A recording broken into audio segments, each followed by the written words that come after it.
অন্তর্বর্তী সরকার দায়িত্ব নেবার পর থেকেই গণমাধ্যম ও সোশ্যাল মিডিয়ায় গুজবের যেন এক মহোৎসব চলছে। দেশকে অস্থিতিশীল করার জন্য একের পর এক মিথ্যা তথ্য ছড়িয়ে দিয়ে জনগণকে বিভ্রান্ত করার চেষ্টা চলছে।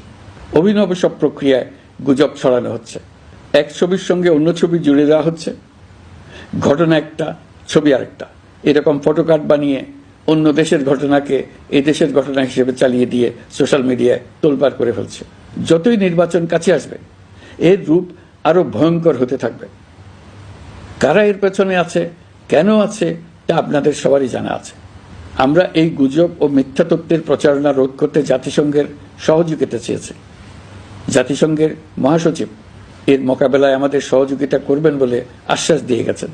দেশবাসীকে আমি স্মরণ করিয়ে দিতে চাই যে জুলাই অভ্যুত্থানের প্রথম পর্ব সফলভাবে সমাপ্ত হয়েছে। প্রথম পর্বের সমাপ্তির মধ্য দিয়ে অভ্যুত্থানের দ্বিতীয় পর্ব শুরু হলো। সবসময় মনে রাখতে হবে আমরা কিন্তু যুদ্ধাবস্থায় আছি। গুজব হলো এই জুলাই অভ্যুত্থানের বিরুদ্ধে পরাজিত শক্তির মস্ত বড় হাতিয়ার। গুজব দেখলেই গুজবের সূত্রের সন্ধান করতে থাকবেন, গুজবকে অবহেলা করবেন না। বহু অভিজ্ঞ সমর বিশারদ এই গুজবের পেছনে দিনরাত কাজ করছে। সীমাহীন অর্থ এর পেছনে নিয়োজিত আছে।